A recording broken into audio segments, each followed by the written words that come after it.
speak, and move, these actions are orchestrated by billions of neurons, nerve cells in our brains that talk to each other by transmitting chemicals like oxytocin.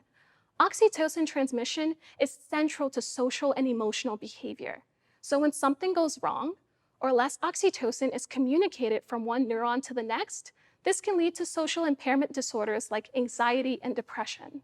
That's the simple story, but the specifics of when, where, how much oxytocin is transmitted are poorly understood.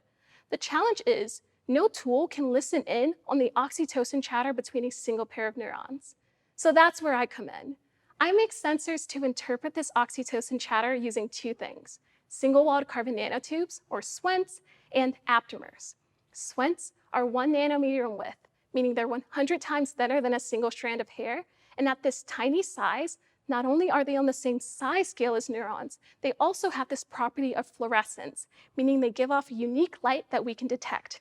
And aptamers are these molecules that can bind to specific targets like oxytocin based on their specific sequence. Think about it like this. SWENT is a light bulb, and the aptamer is a cloth. When I'm making sensors, I'm figuratively wrapping the SWENT with the aptamer or covering the light bulb with a cloth, thus dimming its light. I then want oxytocin, and only oxytocin, to be able to come in and bind to that aptamer, thus changing its conformation on the SWENT and restoring the light. My research thus far has been a search for the aptamer that would allow oxytocin to fully rip the cloth off. I accomplished this starting from a library of over 10 billion aptamers and slowly but surely enriching and identifying those aptamers that interact the most with oxytocin.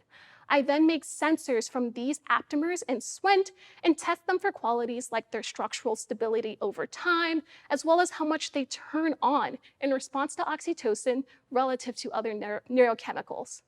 Ultimately, one construct, which we now call Nanox, won best all around. Collaborators now use Nanox to probe the prairie vole, a rodent model with a type of social behavior similar to human friendship. They seek to understand how genetics and social environment, nature and nurture, affect the vole's release of oxytocin.